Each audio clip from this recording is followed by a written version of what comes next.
नमस्कार दोस्तों इन दिनों में 14वें दलाई लामा चर्चा में हैं और चर्चा में इस बात से सिर्फ नहीं है कि उनकी 90वीं वर्षगांठ जो है जन्म दिवस 90वां वो मनाया जा रहा है दुनिया भर में।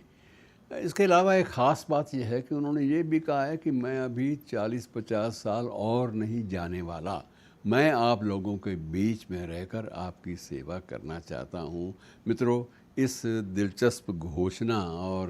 दुनिया भर में एक सन्नाटा जो उनके फॉलोअर्स हैं, उनके श्रद्धालु हैं, उनके बीच में एक सन्नाटा सा पसरा है कि ये गुरुदेव ने क्या कह दिया। मित्रों, चलिए ये बात में लंबी चर्चा का विषय है, लेकिन मैं आपको सिर्फ ये बता दूं कि आज तक इनसे पहले 13 दलाई लामा और हुए, ये 14वें हैं। 13 के 13 दलाई लामाओं का जो चयन है, सिलेक्शन है, वो या तो पिछले दलाई लामा की डेथ के 24 घंटे के बीच में हुआ, बहुत हुआ तो 48 घंटे के बीच में हुआ, और कुछ एक मामलों में ऐसा भी हुआ कि दलाई लामा ने मरने से पहले ही संकेत दे दिए, किसी भी दलाई लामा ने मरने से पहले ये संकेत दे दिए कि मेरा उत्तराधिकारी जो है वो फ़लाँ जगह पैदा हो चुका है, आप जाके उसकी पहचान कीजिए। पहचान के तरीके बहुत लंबे चौड़े हैं, उनका विवरण मैं देने लगूंगा तो बहुत वक्त चाहिए, लेकिन आपको सिर्फ इतना बता दूं कि उस बच्चे के सामने बहुत सारी चीज़ें रखी जाती हैं, पुराने दलाई लामास की, पुराने दलाई लामाओं की जो उनके चिन्ह हैं प्रतीक के, वो रखे जाते हैं बहुत सारे, और बीच में कुछ नकली चिन्ह भी रखे जाते हैं। अगर वो बच्चा सही चिन्हों को पहचान लेता है तो उसे अगला दलाई लामा घोषित कर दिया जाता है।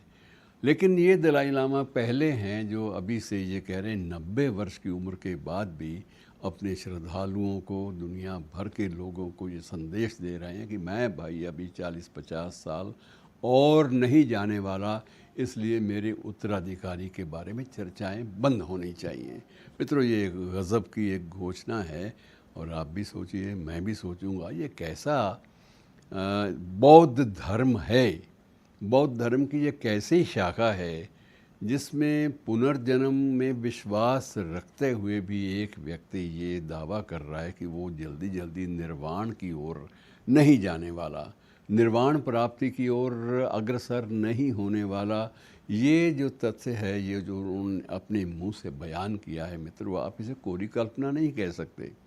अब ये भी कहा जाता है कि अक्सर ये भी हो जाता था कि दलाई लामा जितने भी होते थे, दलाई लामा, उनको स्वप्न में भी बहुत कुछ दिखाई दे जाता था। अब इनको क्या ऐसा स्वप्न आया कि जिससे ये अनुमान इन्होंने घोषित कर दिया कि मैं अगले 40-50 साल बीच में रहूँगा, इसके बारे में कोई विश्लेषण फ़िलहाल संभव नहीं है, प्राप्त भी नहीं हो सकता। हो सकता है कि आने वाले कल में यही दलाई लामा, 14वें दलाई लामा, इस रहस्य से भी पर्दा हटाएं और उसकी पल की प्रतीक्षा कीजिएगा। शुक्रिया।